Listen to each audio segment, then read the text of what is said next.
Welcome to Dexters classes. मैं जसबी आंध्र प्रदेश में 3 राजधानी बनाने के प्रस्ताव को लेकर उपजे राजनीतिक गतिरोध को ख़त्म करते हुए 31 जुलाई 2020 को आंध्र प्रदेश के राज्यपाल विश्वभूषण हरिचंद्रन के द्वारा ये 3 राजधानी के प्रस्ताव को मंजूरी देकर राजनीतिक गतिरोध को ख़त्म कर दिया है। यहाँ पर आप देख पा रहे होंगे द न्यू इंडियन एक्सप्रेस का एक आर्टिकल लगा हुआ कि decks cleared for 3 capitals in Andhra Pradesh as governor gives nod to bills. तो इस बिल को राज्यपाल के द्वारा मंजूरी दे दी गई है। तो इसी के ऊपर आज के वीडियो में कंप्लीटली एनालिसिस करेंगे। बने रहेगा वीडियो में आगे बढ़े उससे पहले निवेदन है कि यदि चैनल को सब्सक्राइब नहीं किया है तो चैनल को सब्सक्राइब कर लीजिएगा। फ्रेंड्स, जनवरी 2020 में आंध्र प्रदेश के मौजूदा मुख्यमंत्री जगन मोहन रेड्डी के द्वारा इस साल की शुरुआत में 3 राजधानी बनाने का जो विधेयक विधानसभा में रखा गया था, उसको लेकर बड़े स्तर पर विपक्षी पार्टियों को द्वारा विरोध प्रदर्शन किया जा रहा था। उसी के विरोध पक्ष को विराम देते हुए अब राज्यपाल के द्वारा इस प्रस्ताव को मंजूरी दे दी गई। पहले यहाँ पर आप देख सकते हो कि दक्षिण पूर्वी जो तट पर, भारत के दक्षिण पूर्वी तट पर स्थित आंध्र प्रदेश, यहाँ पर आप देख पा रहे होंगे कि यह है राज्यपाल। ये ऊपर आप देख पा रहे होंगे तेलंगाना है, इधर उड़ीसा है, उत्तर में उड़ीसा है और उत्तर पश्चिम में तेलंगाना है, जो कि कभी वर्ष 2014 से पहले ये आंध्र प्रदेश का हिस्सा हुआ था। नीचे आप देख पा रहे होंगे कि यहाँ पर तमिलनाडु और कर्नाटक इस राज्य के पड़ोसी राज्य हैं और पूर्व में यदि आप बात करो बे ऑफ बंगाल है, यानी कि पूर्वी घाट पर ये राज्य स्थित है। तो अब यहाँ पर आता, और इसके बारे में यदि आप देखें तो ये भी कहा जाता है कि भाषा के आधार पर बनने वाला 1956 में यही पहला राज्य था।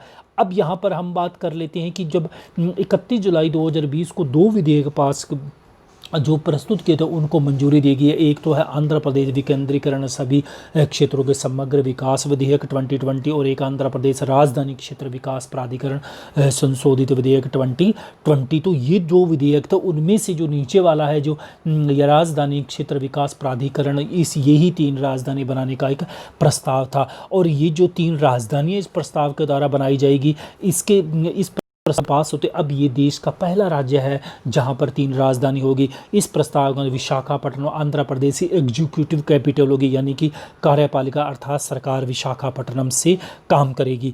और जो कुर्नूल राजधानी है वो जुडिशियल कैपिटल होगी, यानी कि यहाँ पर हाई कोर्ट होगा। और अमरावती ये लेजिस्लेटिव असेंबली होगी, यानी कि यहाँ पर विधानसभा मुख्यालय होगा। तो इस प्रकार कार्यपालिका अलग बैठेगी, सुप्रीम कोर्ट अलग, हाई कोर्ट अलग होगा और अमरावती में विधानसभा अलग हुई। तो इस प्रकार इसकी 3 राजधानियों का डिवाइडेशन किया गया। जैसा कि यहाँ पर आप मैप में देख पा रहे होंगे, ये है विशाखापट्टनम में कार्यकर एग्जीक्यूटिव होगी, यानी कि यहाँ पर प्रशासन बैठेगा।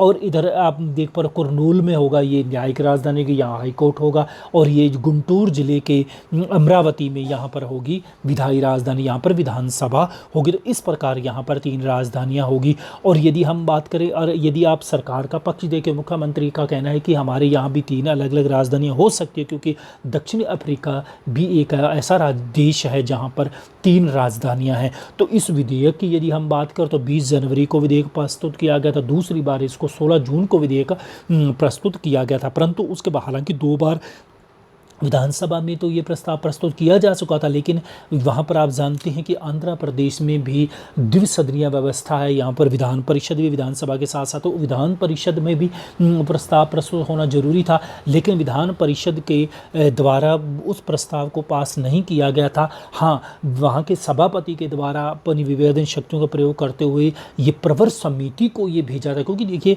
विधानसभा में क्या है, विधान परिषद में पूर्ण बहुमत नहीं है मौजूदा सरकार का, तो इस वजह से वहाँ पर काफ़ी बड़ी अड़चन देखने को मिल रही थी। लेकिन जब ये सभापति के द्वारा प्रवर समिति को ये इस परीक्षण के लिए विधेयक प्रस्तुत किया गया, लेकिन समिति गठित नहीं हुई। तो इस बीच में आप जानते हो कि सरकार यदि एक बार प्रस्ताव आने के बाद दूसरी बार यदि प्रस्ताव नहीं जाता है 197 के तहत, तो राज्यपाल अपनी विवेकाधीन शक्तियों का प्रयोग करते हुए उससे मंजूरी दे सकता। तो उसी के तहत 197 1 और 2 अनुच्छेद के तहत राज्यपाल के द्वारा वापिस सरकार के द्वारा भेजा गया और फिर राज्यपाल ने कानूनी वेत्ताओं से परामर्श करने के बाद इस प्रस्ताव को मंजूरी दे दी गई। अब यहाँ पर क्वेश्चन बनता है कि पूरे देश में किसी भी में भी ऐसा नहीं है कि 3-3 राजधानियाँ हो, तो क्या ऐसा लीगली है? कि देखिए लीगली का तो इसका किसी प्रकार का प्रावधान हमारे संविधान में नहीं है कि एक ही राजधानी होगी या अधिक हो सके, ऐसा कुछ प्रावधान नहीं है। लेकिन वहाँ की ये प्रशासनिक सुविधा की दृष्टि से कोई भी राज्य अपनी राजधानी बना सकता है। जैसे आप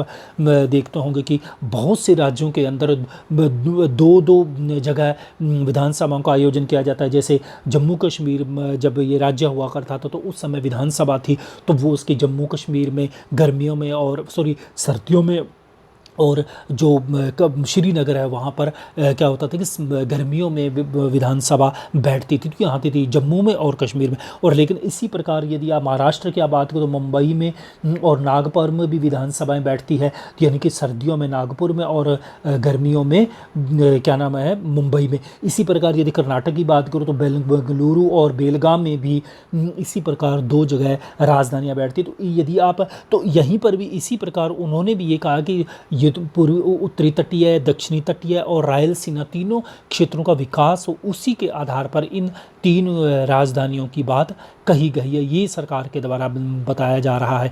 लेकिन अब यदि हम थोड़ी सी इसकी हिस्ट्री के पीछे की ओर जाइए, देखिए 2 जून 2014 को तेलंगाना राज्य बना था, और फिर उसके बाद में हैदराबाद को पर जब कंट्रोवर्सी आई तो तब सरकार के द्वारा हैदराबाद, क्योंकि तेलंगाना में चला गया था और आंध्र प्रदेश के लोग ये कह रहे थे कि भी हमारे ये प्राचीन लंबे समय से ही हैदराबाद की राजधानी, इसीलिए इसको राज्यपाल आंध्र प्रदेश में रखा जाए। परंतु उसके बाद फिर सरकार के द्वारा ये संयुक्त राजधानी घोषित कर देता आने वाले 10 सालों के लिए, ताकि इसके बीच में कंट्रोवर्सी। क्योंकि देखिए आप जानते हो बहुत से राज्यों में यदि जैसे आप पंजाब और हरियाणा की बात करो तो यहाँ पर भी चंडीगढ़ दोनों की संयुक्त राजधानी ऐसा हो सकता था। परंतु उसके बाद में फिर शिवराम कृष्णम कमेटी बनाई गई थी और उस कमेटी ने जो ये मॉडल दिया था, उन्होंने भी 3 राजधानी के मॉडल दिया था। उन्होंने ये 3 राजधानी तो नहीं कहा, तो उन्होंने ये कहा था 1 से ज़्यादा राजधानी का मॉडल की सिफारिश की थी। और फिर उसके बाद में जब तत्कालीन जो मुख्यमंत्री थे चंद्रबाबू नायडू, उनके द्वारा इस सिफारिश को तवज्जो नहीं दी गई, तो उन्होंने कहा कि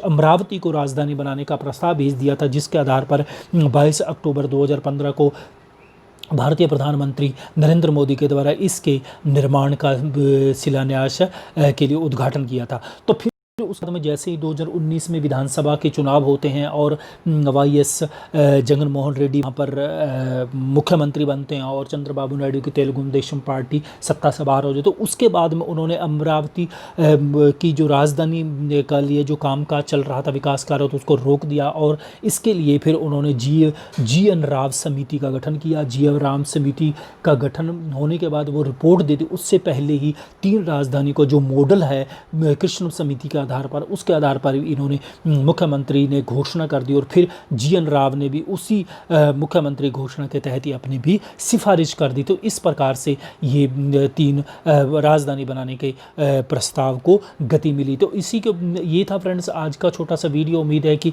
वीडियो पसंद है तो लाइक कीजिएगा, ज़्यादा से ज़्यादा शेयर कीजिएगा। मिलता हूँ इसी पर और वीडियो के साथ। वीडियो सुनने के लिए बहुत बहुत धन्यवाद।